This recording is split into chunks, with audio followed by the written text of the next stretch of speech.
Hello and welcome back to the channel. Glad to have you here. Today I'd like to share with you my Creative Fabrica earnings. I'll show you how to withdraw, and I'll also talk a little bit about Creative Fabrica and how you can start a full store. As you can see, I have made $32, which are a combination of downloads made by subscribers of Creative Fabrica.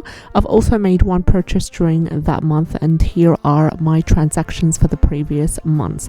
I'm going to go ahead and request the payout, and the best way is to request a payout through PayPal because it is the only way that doesn't have any further fees. So I'm going to go ahead and write the amount, which is $32.96. I entered my PayPal email address and I'm going to click send request.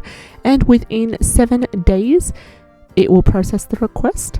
I also have an option to cancel the payout. Now, if you are interested in signing up as a Creative Fabrica seller, selling worksheets, selling journals, or any sort of clip art that you own and you've made yourself, I've included a whole series of videos in the description box below. You can find the links to these, and I have recently also updated my online store at Creative Fabrica by not only adding further products, but I've also changed the layout of the store and also the description and everything to do with that. So I highly recommend you to get started with Creative Fabrica online store. It is a free way to host your store, and here are some of the sales that I've recently made. I've recently sold 2 of the newest products that I've added about 2 days ago, which are the Redbubble sticker packs, as well as coloring books, and also activity books and worksheets.